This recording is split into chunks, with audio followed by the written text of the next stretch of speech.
Ok, jóvenes, buenos días. Vamos a comenzar. Creo que tenemos algunos avisos. Alex, si yo no recuerdo mal, tenemos varios avisos. ¿Cuáles son? Ya se me olvidaron. ¿Qué tal, jóvenes? Buenos días. El primer aviso es que ya están oficialmente las asignaciones, o sea, ya no tenemos preasignados, sino ya solo asignados. Si alguien de casualidad, ¿verdad? Aparte de una persona que tengo que no tiene grupos, si algunos también se quedaron sin pareja, ¿verdad? Escríbanme o mándenme un correo, quédense hasta el final para ver si podemos colocarlos y que trabajen pues con alguien más, ¿verdad? Si no, pues obviamente, si no habría alguien más, prácticamente tendrían que trabajar individual. Ese sería el primero. El segundo es, recuerden que el grupo A2 tiene laboratorio con la doctora y el A1 pues no tiene laboratorio conmigo, ¿verdad? Porque tuvieron el día lunes. Y creo que solo, no sé si también vieron ustedes la, el mensaje que les envié en Facebook de que ya habían algunas cartas, ¿verdad? Los que me las han enviado después del día lunes, pues la doctora también está intentando sacarlas y tenerlas la próxima semana. Y creo que solamente, y las personas que me han enviado el trifoliar, pues yo le estoy enviando ya los puntos vistos a la doctora de los trifoliares y ella me va a mandar la retroalimentación de o sea, de si está bien o está mal, dependiendo. Si no me da ninguna retroalimentación la doctora, eso quiere decir que pues su trifoliar tiene la información correcta. O sea, me está echando la culpa a mí, para que miren. De hecho, eso lo voy a revisar hoy, jóvenes. Así que hoy, en el transcurso del día, estén pendientes sobre la información del trifoliar. Como les decía Alexander, ya las cartas están aquí. Ya recordé que era lo que tenía que decirles. Miren, oficialmente tengo 55 personas asignadas al curso. De esas 55 personas, precisamente porque ya vieron ustedes que esto ha sido un poco de veremos, voy a volver a cambiar los grupos de laboratorio. Entonces, hoy, como ustedes ya vieron en el site, están ya sus grupos asignados. Pero hoy voy a volverlos a hacer para que los grupos ya queden parejos, porque de 62, 3 personas que teníamos preasignados, tenemos 55. Entonces tengo que volver a organizar los grupos. Si alguno de ustedes queda, si estaba en el A1 o queda en el A2, definitivamente se va a quedar así, porque acuérdense que esta semana yo emparejo el grupo, entonces ya la otra semana eso me permite poder moverlos un poco. Con aquellos que tienen, ¿cómo se llama? Que quieren congelar laboratorio, debe un poco de tiempo. La verdad es que no nos podido poner de acuerdo con el doctor Pérez en eso, pero ya voy a hablar ya con él para ver cómo le vamos a hacer, ¿sí? Porque nos está dando un poco de problema por el cambio de plataforma. Creo que solo eso era lo que tenía que decir. Y como dijo Alexander, los que mandaron ¿cómo se llama? Su nota, para la carta, pues yo tengo ya 6 aquí. Creo que uno es Granja El Tocino, otro es Pideca, creo que se llama. Son 6 personas, son seis cartas las que están aquí. No sé si las han venido a traer, pero ya están. Bueno, vamos a comenzar entonces, jóvenes. Ahorita cambiamos el chip.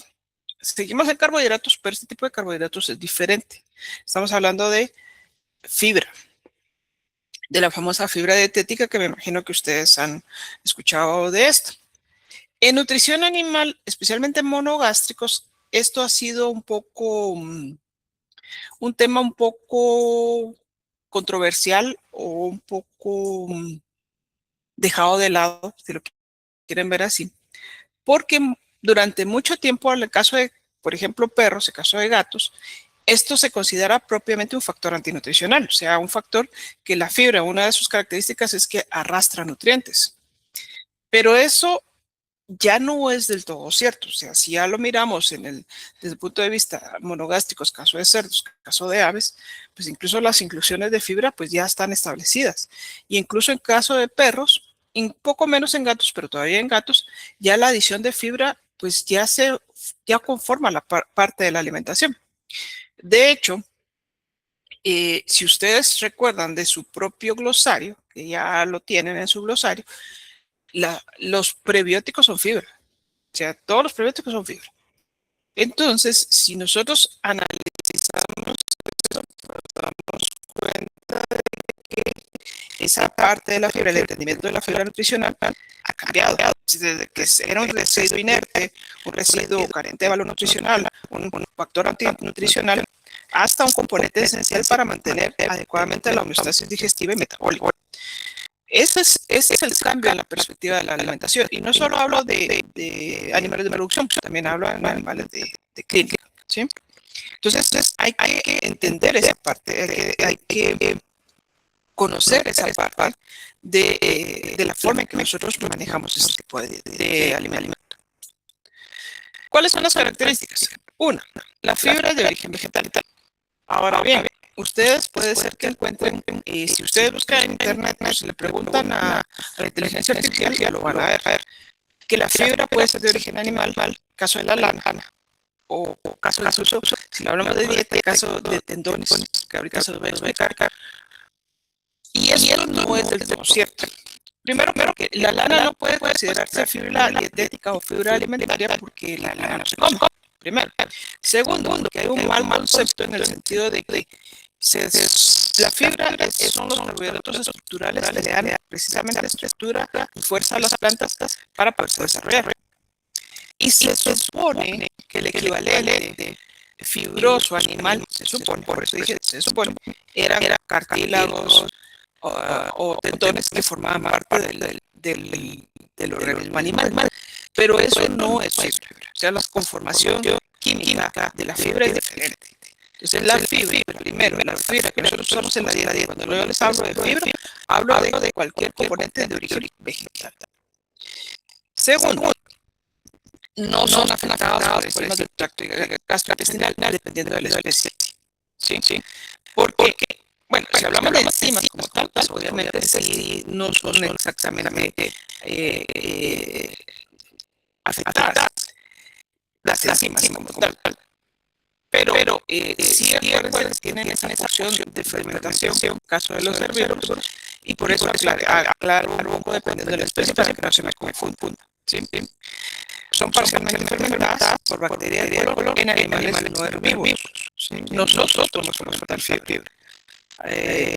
Cerdos, perros, gatos pueden fermentar fibra. Aves también pueden fermentar fibra. Alexander dice, ay, perdón, yo leí todo. Perdón. O sea, la fibra tiene esa capacidad de fermentación que al no ser degradada, no ser digerida y pasar al intestino, empieza el proceso de fermentación. Que es beneficioso de cierta forma. Por eso es que hay que ser muy cuidadoso de las cosas de monógamos no herbívoros en el momento que nosotros adicionamos fibra. Y tienen facultados que quiere decir que tienen agua. Dependiendo del tipo de fibra. Esas son las características algunas de las características de la fibra. Si nosotros no vamos a esa, si nosotros no vamos a lo que es una perspectiva biológica, o sea, de lo que es la fibra, nosotros hablamos de la fibra, la componen básicamente tres carbohidratos, independientemente de otros compuestos, vamos a hablar de carbohidratos que no son los lúcidos, son carbohidratos. Y existe también otro compuesto que no es considerado carbohidrato, lo pongo aquí para que nos confundamos, que es la línea. La línea básicamente es un polímero. ¿Sí? Que son resistentes a las enzimas digestivas del intestino, pero quedan disponibles a la fermentación microbiana. Eso es básicamente desde una perspectiva biológica. ¡Ay! Si nos vamos a una descripción química, estamos hablando de una composición vegetal, que engloba tres compuestos básicos, celulosa y lignina, aunque podemos tener algunas sustancias como las pininas, los beta-glucanos, los mucílagos, etcétera. Y en algunos casos, algún tipo de fibra, sustancia o almidón resistente. ¿Sí? Esta cosa no cambia. Ahora, Dentro del mismo vocabulario que hemos manejado, dentro del mismo glosario, hay que hacer una diferenciación. Tal vez no es tan importante desde el punto de vista clínico, ustedes lo quieren ver, pero si están en formulación o si de repente nos hablan de eso y a veces uno no entiende. Hay que diferenciar entre lo que es la fibra vegetal o la fibra verdadera y la fibra dietética. Que la fibra verdadera básicamente está integrada por los componentes de la pared celular. Celulosa, hemicelulosa y lignina. Esos son los elementos que le dan rigidez y soporte a los tejidos vegetales. O sea, es básicamente la forma en que las plantas se logran mantener en pie, si lo quieren ver de alguna forma, ¿sí? Pero existe otro compuesto, otro término que se conoce como fibra dietética, que engloba no solo la fibra verdadera, sino que todos los componentes amiláceos o no amiláceos, ya sean solubles o insolubles. Es decir, la fibra verdadera, celulosa, hemicelulosa y lignina, y la fibra dietética, celulosa, hemicelulosa, lignina y además pectinas, gomas, mucílagos que puedan estar compuestas dentro de la fibra, o sea, todo lo que comemos. Para que quede claro, hay una diferenciación. En este caso, por ejemplo, cuando nosotros hablamos de esto, sí, estamos hablando que nosotros vamos a hacer pruebas para determinar los niveles de estos compuestos. ¿Sí? Que en este caso, pues sabemos que esta parte engloba esta, pero es más amplia. Para que vayamos entendiendo. Son formas de verlo, pero hablamos de fibra verdadera o fibra dietética que no son exactamente lo mismo a pesar de que las dos son fibra. Existe los componentes de la fibra, como les decía, de la fibra dietética, que era lo que les estaba hablando. Estamos hablando de celulosa, hemicelulosa y pectinas. El caso de la celulosa y la hemicelulosa, pues básicamente, el caso de la pectina, mejor dicho, porque la celulosa y la hemicelulosa sí se les describió mejor, pero la pectina son esos compuestos solubles que se encuentran en algunas frutas, por ejemplo, en la sola manzana. No me interesa tanto ahorita desde el punto de vista de producción, se utiliza más perdón, no me interesa tanto desde el punto de vista de alimentación, disculpe, porque la pectina, por ejemplo, se utiliza para otras funciones. Si alguno de ustedes ha oído o ha hecho alguna vez mermelada, pues es un espesante que se utiliza precisamente para espesar las mermeladas, valga la publicidad. La manzana tiene grandes niveles de pectina, por eso solo se los menciono. Porque, digamos, en el punto de vista ya alimentación como tal, ya aquellos compuestos que van a tener un efecto sobre los animales, perdón, hablamos ya de celulosa, hemicelulosa, y la celulosa está formada por moléculas de glucosa unidas mediante enlaces beta. En los rumiantes, la celulosa suele digerirse mejor que la hemicelulosa. Acuérdense que estos compuestos están juntos y pueden variar cantidades dependiendo del tipo de alimento que nosotros estemos utilizando. Quiere decir que si yo utilizo un alimento más alto en celulosa, en el caso de bovinos, va a tener una mejor digestión, ¿sí? La hemicelulosa engloba un grupo de polisacáridos solubles en soluciones básicas capaces de unirse a la celulosa por puentes de hidrógeno, como por ejemplo en las gramíneas. La mayoría de hemicelulosas son chilanos, que chilanos son carbohidratos y eso creo que ya lo vimos cuando vimos la parte de carbohidratos y aquí hay una diferencia. En monogástricos, la hemicelulosa suele ser más digestible que la celulosa.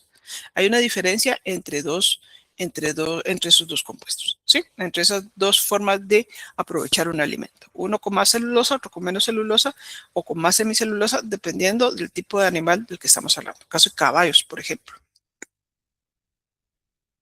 Ahora, otro compuesto que ya se los dije, no es exactamente carbohidratos, sino que es un polímero, lo englobamos aquí porque para que sea más fácil.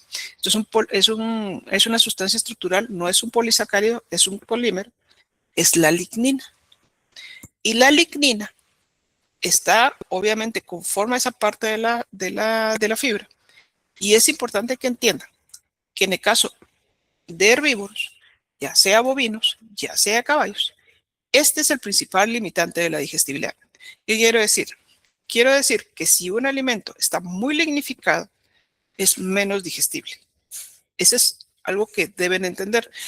La fibra no es solo que le den fibra al animal, sino que tengan la calidad de la fibra. Parte de la calidad de la fibra son los niveles de lignina que puede tener. Hay otros factores que se pueden considerar, pero la lignina es el limitante de la digestibilidad. Y eso no importa si es vaca, caballo, cebra o lo que ustedes quieran. Si un animal come una gran cantidad de lignina, el alimento no es lo suficientemente adecuado para él. Y aquí está un ejemplo de cómo están conformadas cómo se conforman o cómo se unen. Básicamente no lo pueden separar si ustedes lo quieren ver así. Pero una cosa importante, cuando un alimento está más lignificado, generalmente, o cuando es muy, muy viejo, caso de los árboles, por ejemplo, un animal no puede comerse un árbol o una rama completa porque es básicamente lignina, o cuando el secado ha sido más largo, caso de la paja, por ejemplo, es un alimento más lignificado, ¿sí? Entonces es un ejemplo de alimentos que pueden ser usados, pero que no son tan adecuados. Aquí un ejemplo, ¿sí?, de cómo están conformados los compuestos, cómo lo forman, ¿sí? Cómo está formada la parte fibrosa, ¿bien? ¿Sí? En la porción de la planta. ¿Todo claro hasta ahorita? ¿O hay alguna duda? Ay, ya me acordé que les tenía que decir, si no se me va a olvidar. Disculpen, perdón, paréntesis. El martes, lamentablemente no voy a estar con ustedes. Les voy a dejar una actividad en el site. Le digo lamentablemente porque parte de mis atribuciones es tener que ir al ministerio, y es que si no se me olvida, si no se los digo, tengo que ir al ministerio de salud. Entonces, tenemos que ir a ver la renovación de la licencia para la compra de precursores de laboratorio. Y eso lamentablemente me va a tomar tiempo. Entonces, les voy a dejar una actividad precisamente relacionada con la fibra en el SITES. Mil perdones por eso, pero si no se me olvida y es para que si el lunes no se los digo, ya se los dije hoy. Ok, bueno, paréntesis aparte. Sigo. Sí, thank you, disculpen, no se me olvida. Sigo entonces. Entonces, esa es la conformación de la lignina de las porciones fibrosas de la planta. Bueno, existen algunas otras estructuras que ya les se los dije, que forman parte de la fibra dietética, que es lo que engloba todo, que son gomas y mucílagos. Hay que tomar en cuenta la solubilidad. Hay fibras que son más solubles o menos insolubles, y eso en clínica es importante porque en el caso de perros, nosotros podemos usar fibras más solubles o menos insolubles, depende del cuadro clínico que nosotros estemos tratando.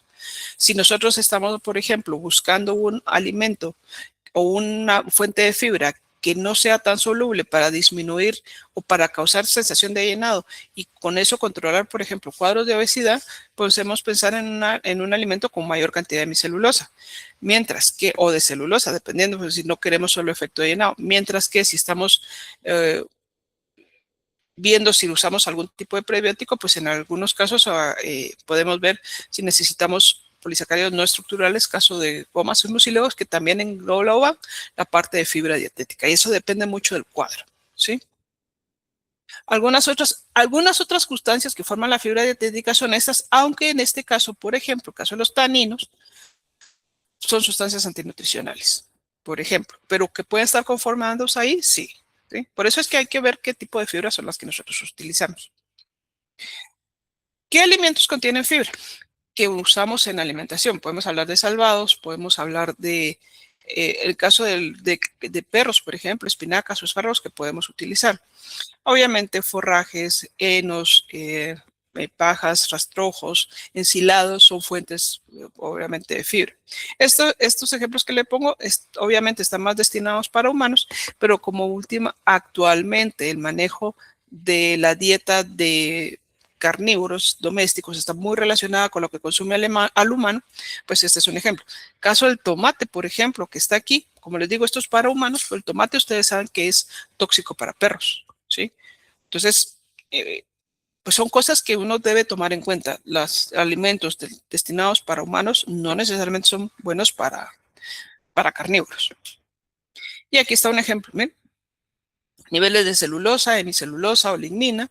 Caso de minerales, porque también puede estar contenidos minerales, si lo tiene o no lo tiene, o en este caso que no lo tiene. Algunas fuentes que nosotros podemos utilizar, por ejemplo, en el caso de, insisto, en carnívoros, porque ustedes saben que en herbívoros pues las fuentes son mucho más amplias. Salvados, avena, por ejemplo, la avena molida es una excelente fuente de fibra. Obviamente hay que ver los niveles de glucosa, pero este es un ejemplo. ¿Ven? Esto, ¿sí?, va a determinar la digestibilidad, ¿sí? Y también esto, porque depende de aquí hacia qué animal está dirigido, así van a ver si hay mayor o menor cantidad de uno u de otro. Algunas propiedades de la fibra: resisten a la digestión, capacidad de absorción y retención de agua, su capacidad osmótica, capacidad de cambio iónico, incremento de la viscosidad del medio. Por eso es que en algunos casos hablan de que la fibra puede ser un agente antinutricional, porque, por ejemplo, esa viscosidad puede atrapar algunos nutrientes y en lugar de que se absorban, se van por el intestino. Entonces, por eso es que muchas veces se ha hablado de que dependiendo del tipo de fibra puede ser una sustancia antinutricional. Ahí está, el retraso en la absorción de los nutrientes. Y esas son las características de la fibra, ¿sí? Son propiedades en algunos casos deseadas, en algunos casos no deseadas, y de ambas pues tenemos que hablar. Clasificación: yo sé que eso posiblemente ya lo vieron en química o en bioquímica, si son solubles o insolubles, que eso es lo que estábamos hablando. La insolubilidad: celulosa, hemicelulosa, obviamente lignina; solubles: pectinas, gomas, mucílagos. Una es soluble en agua o en algunos compuestos. ¿Es para mí o no? Ah, sí, es para mí, lo siento. Se me olvidó salir del chat antes de entrar. Ok. Ahí está, fibras insolubles, celulosas, hemicelulosas, algunos glucanos son, pues obviamente no pueden ser degradadas, ¿sí? ¿Ok? Básicamente un repaso de lo que hemos estado viendo. Mientras que solubles: pectinas, gomas, mucílagos, perdón, ahí está. O algunos otros polisacáridos que son solubles. Dependiendo para qué los necesitemos, así podemos utilizar uno u otro. Por eso es que se los menciono y por eso es que se los separo, porque en clínica, por ejemplo, podemos utilizar tanto fibra soluble como insoluble y ustedes ya saben la diferencia. O sea, si ustedes en un momento dado necesitan una fibra insoluble, pues ustedes saben que pueden utilizar, mientras que si necesitan una fibra soluble, pues también saben que pueden utilizar. Por su fermentación, si es poco fermentable o muy fermentable, caso de la lignina, pues como es un polímero, pues no sirve para nada. O si estamos hablando de fermentación, si la hemicelulosa, por ejemplo. Por eso les digo, depende para qué la necesitemos. Existen algunas sustancias análogas a la fibra, y caso que ustedes van a ver esto, en caso de, se utiliza, por ejemplo, en el caso de monogástricos de producción, la inulina. Es un compuesto formado a base de fructosa, que se extrae de las raíces y los rizomas de ciertas plantas, y es una fibra vegetal soluble que actúa como prebiótico natural. No está dentro de los compuestos fibrosos que hemos visto naturalmente, pero es algo que se está utilizando para complementar las dietas. En el caso de aves y perros, como les digo, perros, ¿va?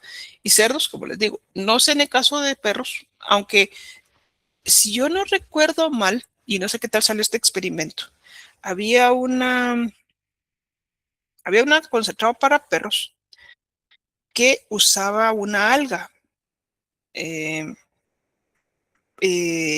pero no recuerdo qué alga era ahorita y no me recuerdo qué concentrado era, que usaba una alga para complementar la dieta como un plus, básicamente. No sé si todavía lo están utilizando, que se usaba como un suplemento, como un suplemento fibroso, básicamente.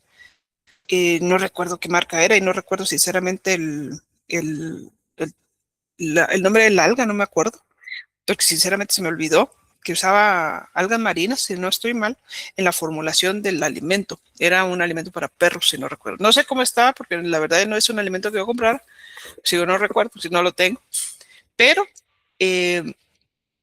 sí recuerdo que era algo que se utilizaba en la dieta, ¿sí? No sé cómo salió eso, no me acuerdo qué tipo de alga era, no me acuerdo para qué lo usaban, pero sí medio recuerdo que se utilizaba. No sé si todavía lo están utilizando, pero sí recuerdo algo como eso. Entonces, hay ciertas fibras que se utilizan como prebióticos y por esa es la razón se utilizan, ¿sí? La calidad de la fibra, hay que ver el nivel de lignificación. El valor nutritivo disminuye de acuerdo a la lignificación, pero no es lo único, aunque va de la mano, porque también hay que ver niveles de humedad. Los niveles de humedad en la fibra también van a afectar la digestibilidad, ¿sí? También está muy relacionado con la lignificación, eso sí es cierto, van de la mano, pero ver la lignina, ver la humedad es parte de los niveles de calidad de la fibra, así como ver los niveles de celulosa y hemicelulosa en porcentaje que pueda tener un alimento. ¿Todo claro hasta ahorita o tienen alguna duda? Ahí ya no les creo nada. Ustedes nunca me dicen que tienen dudas. Yo no sé si ni siquiera me estaban poniendo atención, fíjense. Doctora, Ay, me asustaste. Dime. perdón. A mí no me quedó claro lo de la fibra, los no solubles y los solubles. Ah, es que mira, pues, si lo miras en perspectiva, por ejemplo, hay fibra que tú, por ejemplo, el metamucil, si alguno de ustedes ha tomado, que lo echas en agua y lo diluyes. Básicamente te queda un agua un poco más espesa, pero está diluida, ¿sí? Esa es esa es una fibra soluble. Mientras que, por ejemplo, si tú cortas un pedazo de, ¿qué te diré? De cáscara de manzana, por ejemplo, que es fibra. Aunque la muelas, la licúes, siempre te quedan esas porciones que no son solubles, no aceptan esa parte de solubilidad. Dependiendo de qué necesites para el paciente, tú puedes utilizar fibras solubles porque tienen diferentes ventajas a las fibras que no son solubles. La fibra no soluble, por ejemplo, por excelencia es fermentativa, mientras que la fibra soluble pasa mejor de una forma más rápida. No sé si quedó claro ahora. Sí, gracias. Con mucho gusto. Yo Bueno, tengo una duda. dime, Danisa. Había una gráfica donde estaba la hemicelulosa, celulosa y lignina. ¿Esa? Mencionó que una de esas dependía el grado de digestión o de absorción, no recuerdo bien. Ajá. ¿Cuáles eran? Mira, pues, esto te dice el grado de digestibilidad. La lignina, por excelencia, entre más lignina tenga, menos digestible es un alimento. Una planta, ¿sí? Eso sí, eso es algo que ustedes sí tienen, sí o sí que meterse en la cabeza. Un alimento, entre más ligninificado sea, menos digestible es. Ok. Pero dependiendo de la especie, si estamos hablando de monogástricos o estamos hablando de herbívoros, hay que ver niveles de celulosa, perdón, herbívoros, ¿va? Si estamos hablando de monogástricos o estamos hablando de rumiantes, hay que ver si hay más celulosa o más hemicelulosa, porque los monogástricos aprovechan mejor o digieren mejor la hemicelulosa y en el caso de los rumiantes es al revés, la celulosa. Entonces, eso es lo que tienen que ver en un análisis químico proximal, porque nosotros aquí sí, como lo van a ver más adelante, nosotros sí hacemos una separación de estos compuestos. Entonces, dependiendo si tú estás viendo un alimento para vacas, puedes ver esto. Mientras que si estás viendo un alimento para caballos, puedes ver esto. En ambos casos, ¿sí? Siempre vas a ver que esto, en ambos casos, va a afectar la digestibilidad. En este caso, la lignina, por ejemplo, en ambos casos afecta la digestibilidad del alimento. Entre más lignina tenga, peor es. Pero si nos vamos a estos dos compuestos, entonces tenemos que ver bovinos o monogástricos.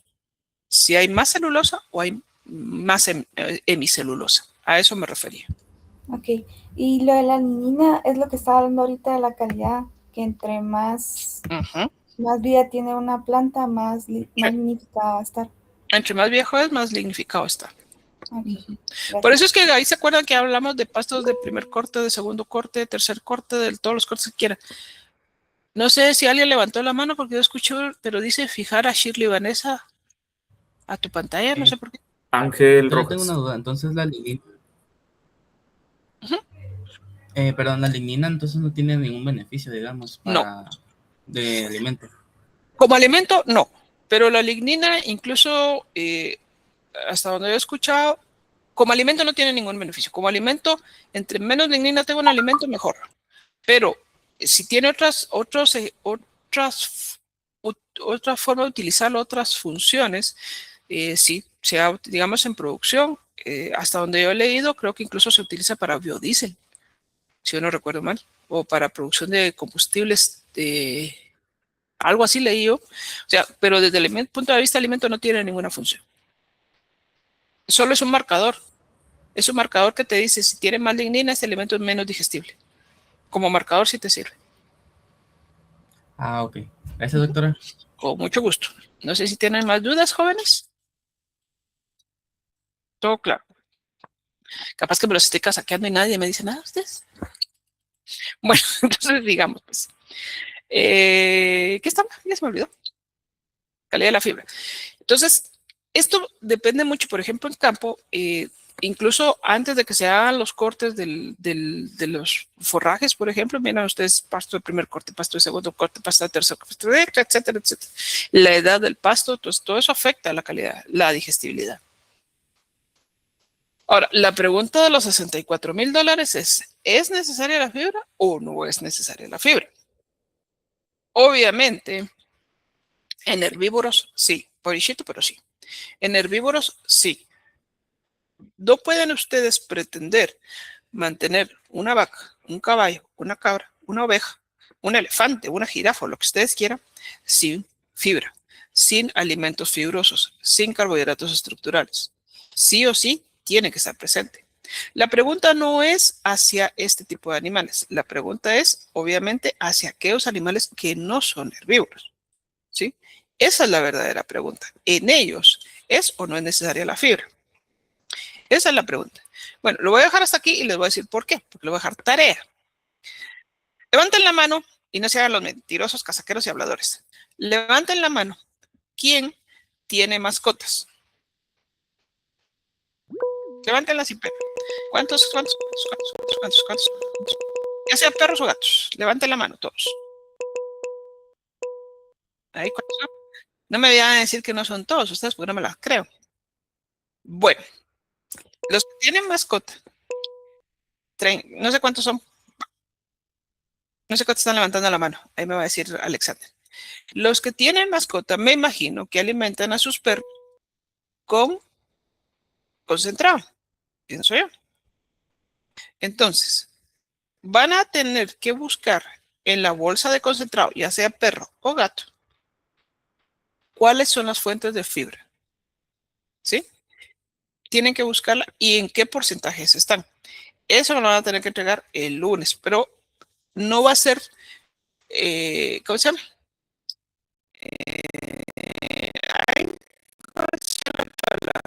No va a ser escrito, sino que vamos a discutir de eso, ¿sí? Van a ver ustedes que existen diferentes fuentes de fibra y tienen que buscarlas todas. Escriban el nombre del concentrado y cuáles son las fuentes de fibra que tiene, ¿sí? Para los que no tienen mascotas o por lo menos no levantaron las manos, van a tener que buscar alimentos al azar en carnívoros y decirme cuáles son las fuentes de fibra que tiene, ¿sí? Perros o gatos. ¿Por qué les dejo esta tarea? Porque en clínica y en carnívoros se cree que esto no es importante, pero sí lo es. Y tiene muchas connotaciones e incluso formulaciones que se utilizan aparte de la dieta. ¿Sí? Dime, Danisa. ¿Es pregunta o solo